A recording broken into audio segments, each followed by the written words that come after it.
Didn't feel like I wasn't beautiful without my makeup. There's still unrealistic beauty standards all the time, and it's just kind of it's hard to keep up with. Like, nobody's perfect, and yet we want to look perfect.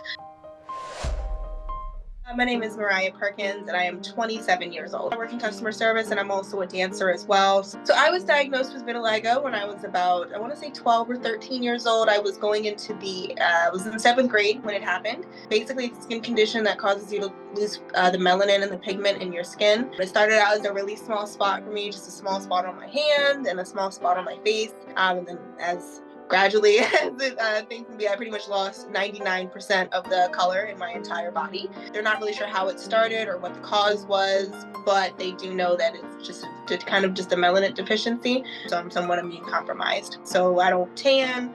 I just kind of get burned. So I have to be really careful with like sunlight and everything. So back when I was covering up my face, I do think that when I first was diagnosed and everything, there wasn't Winnie Harlow, there wasn't all these big role models for vitiligo, it wasn't super mainstream. I barely kind of knew what it was at the time. Obviously, like I knew I had it, but it wasn't something that was super mainstream. You weren't seeing it in Fortnite and on video games and on television. It really impacted my confidence the most, just because I wasn't already in that really impressionable age. It was middle school for me, so I didn't always feel the prettiest anyway. I was still really self-conscious because, I'm only like 12 or 13 and I'm wearing like a full face of makeup around my friends, and we're just, some of them are barely learning to put on eyeliner. I never wanted people to see me without my makeup. I would sleep in it.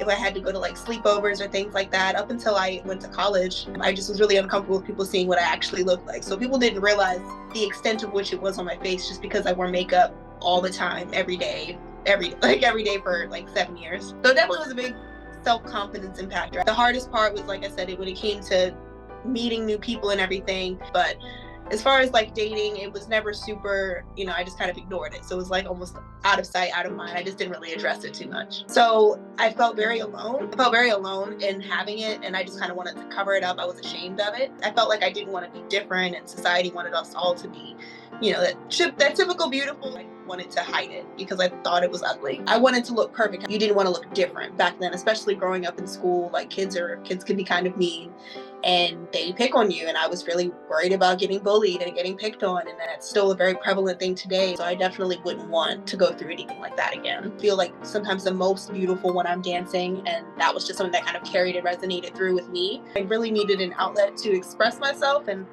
I really didn't know how else to do so. So I was able to dance and put all of my feelings into what I was doing, which really, really helped me. It helped me like be a stronger person. It helped me with my confidence a lot. And then eventually when I did stop wearing my makeup, I wanted to be, somebody who other people could look up to. Like, yes, I have the skin condition, but I can also still be successful in like the entertainment industry looking different. I would have loved to see somebody who looked like me growing up, So I just kind of wanted to also be that role model. Like, what I've seen a lot of is like people not really understanding that at the end of the day, it is a skin condition. Like it's not a glamorous thing. There are some serious ramifications that come to it, like immune system wise, and especially, like I said, the sun and the damage that can cause. I hope people just are more aware and they're more knowledgeable when it comes down to it. So, there could be a little girl or a little boy going through the same thing, or even not the exact same thing, but something very similar, and they feel very self-conscious about it.